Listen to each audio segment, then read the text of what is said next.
ಗುರುಭ್ಯೋ ನಮಃ. ಎಲ್ಲರಿಗೂ ನಮಸ್ಕಾರ. ಜ್ಯೋತಿಷ್ಯ ಜಾಗೃತಿ ಕಾರ್ಯಕ್ರಮಕ್ಕೆ ನಿಮ್ಮೆಲ್ಲರಿಗೂ ಆತ್ಮೀಯ ಸ್ವಾಗತ. ನಾನು ಪವನ್ ಜೋಶಿ. ಜಾಗೃತಿ ಕಾರ್ಯಕ್ರಮದಲ್ಲಿ ರಾಶಿ ನಕ್ಷತ್ರ ಮಾಲಾ ಈ ನಮ್ಮ ಸಂಚಿಕೆಗಳಲ್ಲಿ ಇವತ್ತು ನಾವು 10ನೇ ರಾಶಿ ಮಕರ ರಾಶಿಯಲ್ಲಿ ಜನಿಸಿದವರ, ಅದರಲ್ಲಿಯೂ ಇವತ್ತು ಉತ್ತರಾಷಾಢ ನಕ್ಷತ್ರ 2ನೇ, 3ನೇ ಹಾಗೂ 4ನೇ ಪಾದದಲ್ಲಿ ಜನಿಸಿದವರ, ಮಕರ ರಾಶಿ ಉತ್ತರಾಷಾಢ ನಕ್ಷತ್ರ 2, 3, 4 ಪಾದಗಳಲ್ಲಿ ಜನಿಸಿದವರ ಸ್ವಭಾವ ಗುಣಧರ್ಮಗಳು ಹೇಗಿರುತ್ತದೆ, ಸಾಮಾನ್ಯವಾಗಿ ಇನ್ ಜನರಲ್ ಅವ್ರು ಹೇಗಿರುತ್ತಾರೆ ಅನ್ನುವುದನ್ನ ನಮ್ಮ ಜ್ಯೋತಿಷ್ಯ ಗ್ರಂಥಗಳಲ್ಲಿ ಹೇಳಿದ್ದಾರೆ. ಅದನ್ನ ನಾವು ಇವತ್ತು ಸರಳ ಭಾಷೆಯಲ್ಲಿ ವಿಶ್ಲೇಷಿಸ್ತಾ ಇದ್ದೇವೆ. ಮಕರ ಅಂದರೇನು? ಸಾಮಾನ್ಯವಾಗಿ ನಮ್ಮೆಲ್ಲರಿಗೂ ಗೊತ್ತಿದ್ದ ಹಾಗೆ ಮೊಸಳೆ ಅಂತ. ಜ್ಯೋತಿಷ್ ಶಾಸ್ತ್ರದಲ್ಲಿ ಮಕರ ರಾಶಿ ಅಂದ್ರೆ ನಾವು ಸಾಮಾನ್ಯವಾಗಿ ಅದನ್ನ ಚರರಾಶಿ ಅಂತ ಕರಿತೇವೆ. ಅಂದ್ರೆ ಕಂಟಿನ್ಯೂಟಿ, ಪೃಥ್ವಿ ತತ್ವದ ರಾಶಿ ಅಂತ ಕರಿತೀವಿ. ಪೇಶನ್ಸ್, ತಾಳ್ಮೆ, ಸಹನೆ, ಕ್ರಿಯೇಟಿವಿಟಿ. ನೀವು ಕಸ ಕೊಟ್ಟರು ರಸ ಮಾಡುವಂತಹ ಕ್ರಿಯಾಶೀಲತೆ, ಮಲ್ಟಿಪಲ್ ಆಪ್ಷನ್ಸ್.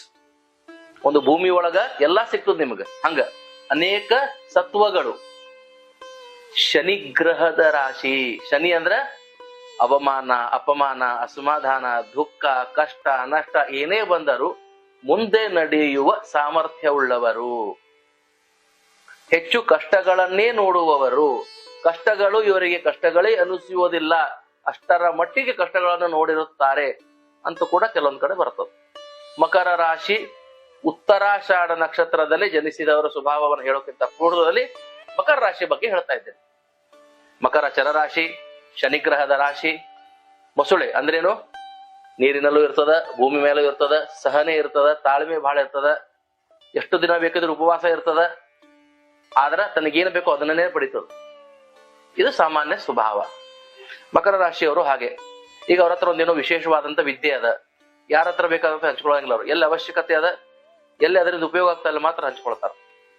ಎಲ್ಲಿ ಬೇಕಲ್ಲ ತಮ್ಮ ವಿದ್ಯೆಯನ್ನಾಗ್ಲಿ, ಎಲ್ಲಿ ಬೇಕಾದಲ್ಲಾಗ್ಲಿ, ತಮ್ಮ ಬಗ್ಗೆ ಆಗ್ಲಿ. ನೀವು ಮಕರ ರಾಶಿಯವ್ರಿಗೆ ಎಷ್ಟೇ ಅವಮಾನ ಅಪಮಾನ ಮಾಡ್ರಿ, ಸಾಮಾನ್ಯವಾಗಿ ಅವ್ರಿಗೆ ಅವ್ರ ಬಗ್ಗೆ ಅಭಿಮಾನ ಬಹಳ ಇರ್ತದೆ. ಅವ್ರು ಯಾರ ಮೇಲೂ ಇದು ಮಾಡ್ಕೊಳ್ಳೋದಿಲ್ಲ. ಯಾರೋ ನನಗೆ ಬೈದ್ರು, ಯಾರೋ ನಂಗೆ ಅಪಮಾನ ಮಾಡಿದ್ರು ಅಂತ ಅವ್ರು ಬೇಸರ ಮಾಡ್ಕೊಳ್ಳೋದಿಲ್ಲ. ಅವ್ರ ಬಗ್ಗೆ ಆತ್ಮಾಭಿಮಾನ, ಸ್ವಾಭಿಮಾನ ಒಳ್ಳೇದಿರ್ತದೆ. ಡಿಟರ್ಮಿನೇಷನ್ ಬಹಳ ಚಲೋ ಇರ್ತದ. ಅವ್ರು ಮುಖ್ಯವಾಗಿ ಕನ್ಸಿಸ್ಟೆನ್ಸಿ ಚಲೋ ಇರ್ತದ.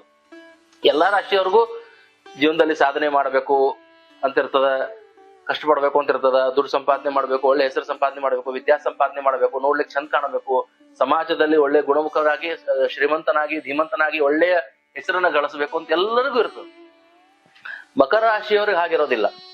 ಮಕರ ರಾಶಿಯವ್ರಿಗೆ ಎಲ್ಲದರ ಮೌಲ್ಯ ಜಾಸ್ತಿ ಗೊತ್ತಿರ್ತದೆ. ಇಲ್ಲಿ ಶನಿ ಅಧಿಪತಿ ಇರೋದ್ರಿಂದ ಮಕರ ರಾಶಿಯವ್ರಿಗೆ ಹಿಂದೆ ಆದ ಘಟನೆ ಅಥವಾ ಪಾಸ್ಟಿನಲ್ಲಿ ಆದಂತ ಅನುಭವ, ಅದರ ಬಗ್ಗೆ ಬಹಳ ಕಾಳಜಿ ಇರ್ತದೆ.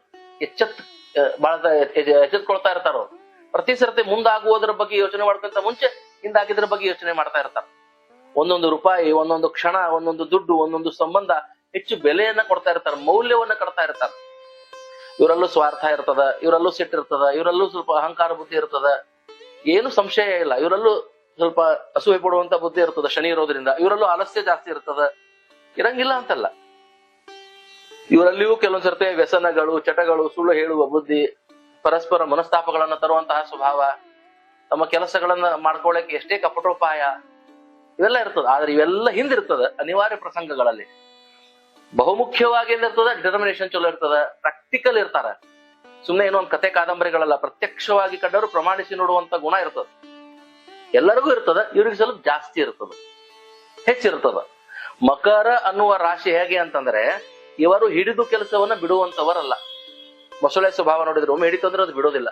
ಹಾಗೆ ಎಷ್ಟೇ ಫೇಲ್ಯೂರ್ಸ್ ಬರ್ಲಿ, ಬೇರೆ ರಾಶಿಯವ್ರಿಗೂ ಆ ಗುಣ ಇರ್ತದ. ಆದ್ರೆ ಎಷ್ಟೋ ಸರ್ತಿ ಅವ್ರು ಕೂಗುತ್ತಾರ, ಹತಾಶರಾಗ್ತಾರ, ನಿರಾಶರಾಗ್ತಾರ. ಇವ್ರು ಹಂಗಲ್ಲ. ಒಮ್ಮೆ ಹಿಡಿದ ಕೆಲಸ ಮುಗಿಯುವವರೆಗೂ ಎಷ್ಟೇ ಅವಮಾನ, ಅಪಮಾನ, ಪೆಟ್ಟು, ಕಷ್ಟ, ದುಃಖ ಬರ್ಲಿ ಬಿಡೋದಿಲ್ಲ ಅವ್ರು. ಈಗ ನಾ ಬಿಸ್ನೆಸ್ ಸ್ಟಾರ್ಟ್ ಮಾಡಿದೆ, ಫೇಲ್ ಆಯ್ತು, ನಾ ಇನ್ನೊಂದು ಬಿಸ್ನೆಸ್ ಮಾಡ್ತೇನೆ ನನಗೆ ಮತ್ತೆ ಅದನ್ನೇ ಮಾಡ್ತಾರ ಅವ್ರು. ನಾನೇನೋ ಒಂದು ಅಗ್ರಿಕಲ್ಚರ್ ಮಾಡಿದೆ, ಅದರಿಂದ ನುಕ್ಸಾನ್ ಆಗ್ತದೆ, ನಂಗೆ ಅಗ್ರಿಕಲ್ಚರ್ ನುಕ್ಸಾನ್ ಆಗ್ತಾ ಇದೆ, ನನಗೂ ಅಗ್ರಿಕಲ್ಚರ್ಗೆ ಆಗ್ ಬರೋದಿಲ್ಲ, ನಾನು ಅದನ್ನ ಮಾಡೋದಿಲ್ಲ ಮತ್ತೆ ಅದನ್ನೇ ಮಾಡ್ತಾರ ಅವ್ರು. ಅಂದ್ರೆ ಅದರಲ್ಲೇ ಸಾಧನೆ ಮಾಡಿ, ಅದರಲ್ಲೇ ಪ್ರಾಕ್ಟಿಕಲಿ ನಾಲೆಜ್ ಪಡೆದು, ಅದರಲ್ಲೇ ಎಕ್ಸ್ಪೀರಿಯನ್ಸ್ ಪಡೆದು. ನಾನು ಹೇಳಿದ್ನಲ್ಲ, ಭೂತತ್ವ ರಾಶಿ ಕ್ರಿಯಾಶೀಲತೆ ಇರ್ತದೆ, ಕಸದಿಂದ ರಸ ಮಾಡುವ ಬುದ್ಧಿ ಇರ್ತದೆ. ಏನಿಲ್ಲ, 0 to 100 ಮಾಡೋ ಸಾಮರ್ಥ್ಯ ಇರ್ತದ. ಇದು ಮಕರ ರಾಶಿಯ ಗುಣ. ಇದು ಇಂಥ ಮಕರ ರಾಶಿಯಲ್ಲಿ ಉತ್ತರಾಷಾಢ ನಕ್ಷತ್ರದಲ್ಲಿ ಏನಾದರೂ ಹುಟ್ಟಿಬಿಟ್ಟರೆ, ಉತ್ತರಾಷಾಢ ನಕ್ಷತ್ರ ಸೂರ್ಯನ ನಕ್ಷತ್ರ, ಅಂದ್ರೆ ಅದಕ್ಕೆ ಗ್ರಹ ದೇವತಾ ಸೂರ್ಯ, ಅಭಿಮಾನಿ ದೇವತಾ ವಿಶ್ವೇ ದೇವತೆಗಳು, ವಿಶ್ವೇ ದೇವ, ಎಲ್ಲ ವಿಶ್ವದ ಎಲ್ಲ ದೇವತೆಗಳು. ಅದರ ಅರ್ಥ ಏನು? ಹೆಚ್ಚು ದೇವತೆಗಳ ಶಕ್ತಿ ಆ ನಕ್ಷತ್ರದಲ್ಲಿದೆ ಅಂತ. ಈ ನಕ್ಷತ್ರವೂ ಹಾಗೆ ಅಧಿಕಾರ ಬೇಕು ಅಂತ ಆಸೆ ಪಡ್ತದ, ಅಡ್ಮಿನಿಸ್ಟ್ರೇಷನ್ ಡಾಮಿನೇಷನ್ ಇರಬೇಕು ಅಂತದ, ಕನ್ಸಿಸ್ಟೆಂಟ್ ಆಗಿರ್ತದ. ಈ ರಾಶಿ ಈ ನಕ್ಷತ್ರ, ಈ ಉತ್ತರಾಷಾಢ ನಕ್ಷತ್ರಕ್ಕೆ ವಿಶೇಷವಾಗಿ ಹೇಳುವುದಾದ್ರೆ ವಿಶ್ವ ದೇವತೆಗಳು ಇರೋದ್ರಿಂದ ಸಕಲ ಗುಣ ಸಂಪನ್ನರು ಅಂತೇವ್ ನಾವು. ಎಲ್ಲಾ ವಿಷಯದಲ್ಲೂ ಜ್ಞಾನ ಇರ್ತದ. ಸಣ್ಣ ಸಣ್ಣ ವಿಷಯ ಅಂದ್ರೆ ಅದು ಎಲೆಕ್ಟ್ರಾನಿಕ್ಸ್ ಬಗ್ಗೆ ಆಗಿರ್ಬೋದು, ಸ್ವಲ್ಪ ಧರ್ಮಶಾಸ್ತ್ರ ಅಧ್ಯಾತ್ಮಶಾಸ್ತ್ರ ಆಗಿರ್ಬೋದು, ಮನಃಶಾಸ್ತ್ರ ಆಗಿರ್ಬೋದು, ಸ್ವಲ್ಪ ಆಯುರ್ವೇದದ ಬಗ್ಗೆ ಆಗಿರ್ಬೋದು, ಆರೋಗ್ಯದ ಬಗ್ಗೆ ಆಗಿರ್ಬೋದು, ಟೆಕ್ನಾಲಜಿ ಬಗ್ಗೆ ಆಗಿರ್ಬೋದು, ಇತಿಹಾಸದ ಬಗ್ಗೆ ಆಗಿರ್ಬೋದು, ಎಕನಾಮಿಕ್ಸ್ ಬಗ್ಗೆ ಆಗಿರ್ಬೋದು, ಎಲ್ಲಾ ವಿಷಯ ಸ್ವಲ್ಪ ತಿಳುವಳಿಕೆ ಇರ್ತದೆ. ಆಸಕ್ತಿ ಜಾಸ್ತಿ ಇರ್ತದೆ ತಿಳ್ಕೊಬೇಕಂತ. ಹಿಂಗ ಬಹು ವಿಷಯ ಬಹುವಿದ್ಯಾ ಪಾರಂಗತರಾಗಿರ್ತಾರ ಯಾರು ಉತ್ತರಾಷಾಢ ನಕ್ಷತ್ರದವರು.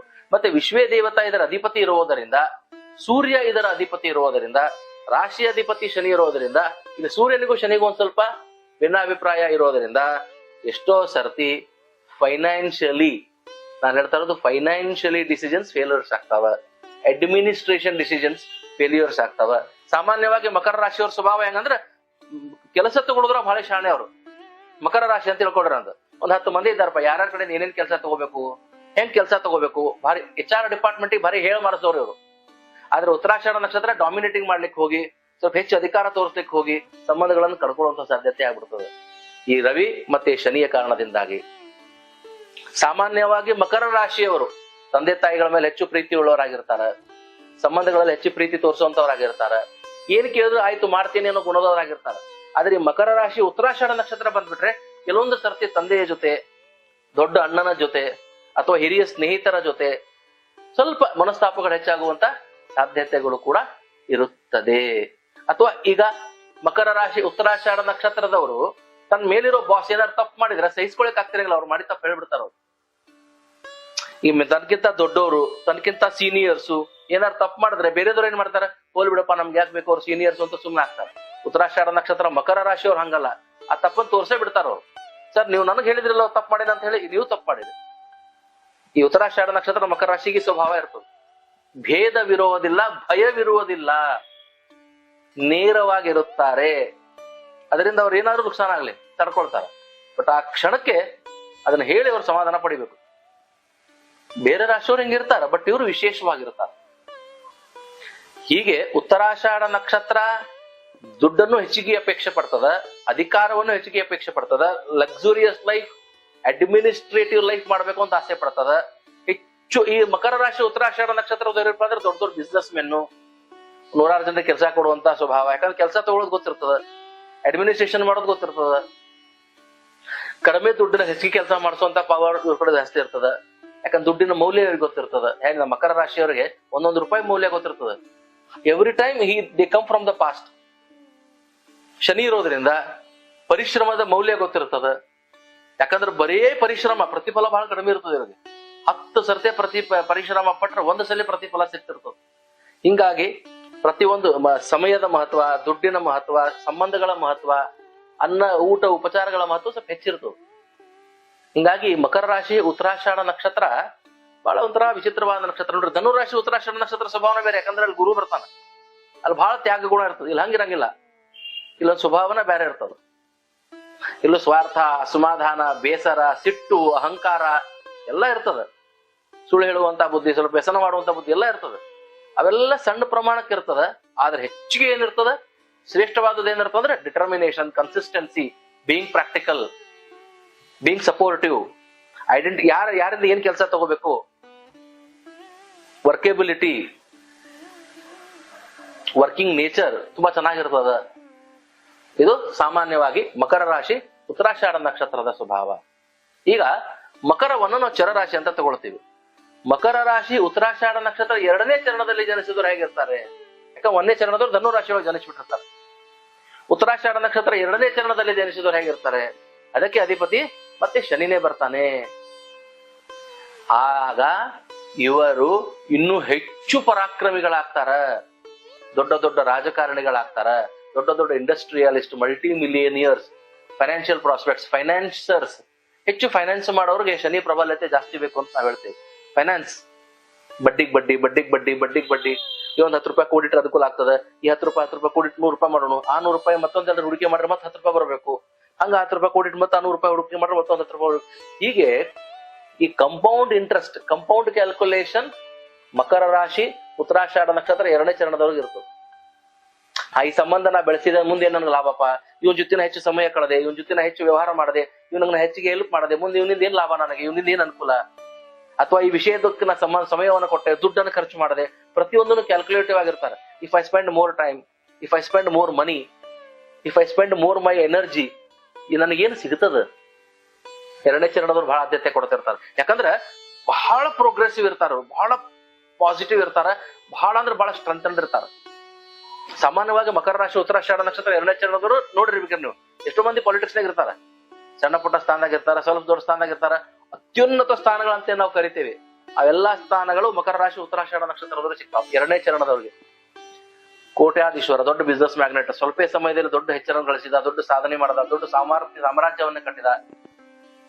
ಇವೆಲ್ಲ ಯಾಕಂತಂದ್ರೆ ಉತ್ತರಾಷಾಢ ನಕ್ಷತ್ರಕ್ಕೆ ವಿಶ್ವೇ ದೇವತೆಗಳು ಇರೋದ್ರಿಂದ ಬಹಳ ವಿಷಯಗಳ ಜ್ಞಾನ ಇರ್ತದ.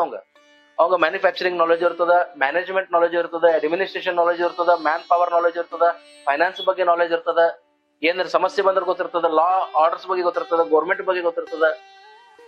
ಹಿಂಗ ಮಕರ ರಾಶಿ ಉತ್ತರಾಷಾಢ ನಕ್ಷತ್ರ 2ನೇ ಚರಣ ಇಸ್ ವೆರಿ ಪವರ್ಫುಲ್. ಮಕರ ರಾಶಿ ಉತ್ತರಾಷಾಢ ನಕ್ಷತ್ರ 3ನೇ ಚರಣ, ಇದು ಸೇಮ್ ಟು ಸೇಮ್ ಅಷ್ಟೇ ಪವರ್ಫುಲ್. 2ನೇ ಚರಣ ಮತ್ತೆ 3ನೇ ಚರಣ ಎರಡಕ್ಕೂ ಶನಿ ಬರೋದ್ರಿಂದ they are very very powerful. ಅದೇ ಉತ್ತರಾಷಾಢ ನಕ್ಷತ್ರ 4ನೇ ಚರಣ ಬಂತು ಅಂತ ತಿಳ್ಕೊಡ್ರಿ, ಅಲ್ಲಿ ಗುರು ಬಂದ್ಬಿಡ್ತಾನೆ. ಮಕರ ರಾಶಿ ಉತ್ತರಾಷಾಢ ನಕ್ಷತ್ರ 4ನೇ ಚರಣ ಬಂತು ಅಂದ್ರೆ ಅಲ್ಲಿ ಗುರು ಬಂದ್ಬಿಡ್ತಾನೆ. 2ನೇ ಚರಣ 3ನೇ ಚರಣದವ್ರು ಬಹಳ ಪವರ್ಫುಲ್ ಇರ್ತಾರೆ, ಸೇಮ್ ಎಸ್ ಸೆಕೆಂಡ್ ಚರಣ. 2ನೇ ಚರಣದವ್ರು ಹೇಗೋ 3ನೇ ಚರಣದವ್ರು ಹಾಗೆ. ಆದ್ರೆ 4ನೇ ಚರಣ ಗುರು ಬರೋದ್ರಿಂದ ಇವರಲ್ಲಿ ಅಷ್ಟು ಡಿಕ್ಟೇಟಿವ್ನೆಸ್ ಇರಂಗಿಲ್ಲ, ರಿಗ್ರೆಸ್ನೆಸ್ ಇರಂಗಿಲ್ಲ. ಬಟ್ ಇವರು ಒಳ್ಳೆ ಸ್ಪಿರಿಚುವಲ್ ಲೀಡರ್ಸ್, ಆಧ್ಯಾತ್ಮಿಕ ಚಿಂತಕರು, ಸನ್ಯಾಸಿಗಳು, ದೊಡ್ಡ ದೊಡ್ಡ ಮಠ ಪೀಠದ ಅಧಿಪತಿಗಳು, ದೊಡ್ಡ ದೊಡ್ಡ ಸಂಘ ಸಂಸ್ಥೆಯ ಅಧ್ಯಕ್ಷರು, ಕಾನೂನಿನ ಅಧ್ಯಕ್ಷರು, ಜಡ್ಜ್ ಆಗುವಂತ ಸಾಧ್ಯತೆ, ಮಠಾಧೀಶರು, ಪೀಠಾಧಿಪತಿಗಳು, ಪಂಚಾಯತಿ ಅಧಿಕಾರಿಗಳು, ಪಂಚರು, ನ್ಯಾಯವಾದಿಗಳು, ತ್ಯಾಗ ಗುಣವುಳ್ಳವರು, ಎಷ್ಟೇ ಆಸ್ತಿ ಭೂಮಿ ಇದ್ರೂ ಕೂಡ ಸಾಧಾರಣ ಜೀವನ ಮಾಡುವಂತವರು, ಹೆಚ್ಚು ತೋರಿಕೆ ಮಾಡುವಂತವರಲ್ಲ ಈ ಮಕರ ರಾಶಿ ಉತ್ತರಾಷಾಢ ನಕ್ಷತ್ರ 4ನೇ ಚರಣದವರು. ಮಕರ ರಾಶಿ ಉತ್ತರಾಷಾಢ ನಕ್ಷತ್ರ 2ನೇ ಚರಣ 3ನೇ ಚರಣ ಮೋಸ್ಟ್ ಪವರ್ಫುಲ್. 4ನೇ ಚರಣ ಪವರ್ಫುಲ್ ಇದ್ರೂ ಕೂಡ ಸಿಂಪಲ್ ಲಿವಿಂಗ್, ಸ್ಯಾಕ್ರಿಫೈಸಿಂಗ್ ನೇಚರ್. ಬಹಳ ದುಡ್ಡಿನ ಆಸೆ ಆಗ್ಲಿ, ಮಂದಿನ ಕಡೆಯಿಂದ ಹೆಚ್ಚಿಗೆ ಕೆಲಸ ತಗೊಳ್ಳೋದಾಗ್ಲಿ, ಅದು ಮಾಡೋದಾಗ್ಲಿ ಇದು ಮಾಡೋದಾಗ್ಲಿ ಏನೂ ಇಲ್ಲ. ಸ್ವಲ್ಪ ವಿರುದ್ಧವಾಗಿರ್ತಾರೆ, ಯಾಕಂದ್ರೆ ಗುರುವಿನ ಸ್ವಭಾವ ಬಂದ್ಬಿಡ್ತದೆ. ಶನಿ ಉತ್ತರಾಷಾಢ ನಕ್ಷತ್ರದ ಸೂರ್ಯ, ವಿಶ್ವೇ ದೇವತೆಗಳು, ಮತ್ತೆ ಇಲ್ಲಿ ಗುರು. ಈ ಒಂದು ಸಂಯೋಗ ಹೆಂಗ್ ಮಾಡ್ಬಿಡ್ತದ ಅಂತಂದ್ರೆ ಅವರನ್ನ ಸರಳ, ಸಿಂಪಲ್, ಸಮಾಧಾನಕರ. ಯಾರು ಏನ್ ಹೇಳಿದ್ರ ಆಯ್ತಪ್ಪ ನಂಬ್ತೇನೆ. ಮಕರ ರಾಶಿ ಉತ್ತರಾಷಾಢ ನಕ್ಷತ್ರ ನಂಗೆ ನಮ್ಮಂಗಿಲ್ಲ, ಅದೇಂಗ್ ನಂಬ್ತಿಪ್ಪ, ವಾದ ಮಾಡ್ತಾರ, ತರ್ಕ ಮಾಡ್ತಾರ. ನೀ ಹೇಳಿದ್ದ ನೀ ಹೇಳಿದ ಯಾಕೆ ನಂಬಕ್ಪ, ನಾವು ಅದನ್ನ ಪ್ರೂವ್ ಮಾಡಿ ತೋರ್ಸು. ಹಂಗ ಹೇಳಿದ್ದೆಲ್ಲ ನಂಬ್ಲಿಕ್ಕೆ ಆಗಲ್ಲ ಅಂತಿರ್ತಾರ ಉತ್ತರಾಷಾಢ ನಕ್ಷತ್ರದವರು. 2ನೇ ಚರಣ 3ನೇ ಚರಣ ಬಹಳ ಪ್ರಾಕ್ಟಿಕಲ್ ಇರ್ತಾರ. 4ನೇ ಚರಣ ಹಂಗಲ್ಲ, ಗುರು ಸೇರೋದ್ರಿಂದ ಆಯ್ತಪ್ಪ ನೀ ಹೇಳ್ತೇಂದ್ರ ನಾನು ನಂಬ್ತೀನಿ ಅಂತಿರ್ತಾರ. ಸ್ವಲ್ಪ ಉದಾರತೆಯಿಂದ ಇರ್ತಾರ, ಸರಳವಾಗಿರ್ತಾರ. ಹೀಗೆ ಒಟ್ಟಾರೆ ಮಕರ ರಾಶಿ ಉತ್ತರಾಷಾಢ ನಕ್ಷತ್ರ 2, 3 ಮತ್ತೆ 4ರಲ್ಲಿ ಜನಿಸಿದವರು ಈ ಪ್ರಕಾರವಾಗಿ ಇರುತ್ತಾರೆ ಅಂತ ಹೇಳುತ್ತಾ ಇವತ್ತಿನ ನನ್ನ ಸಂಚಿಕೆಗೆ ನಾನು ವಿರಾಮವನ್ನು ಕೊಡ್ತಾ ಇದ್ದೇನೆ. ಎಲ್ಲರಿಗೂ ಶುಭವಾಗಲಿ. ನಮಸ್ಕಾರ.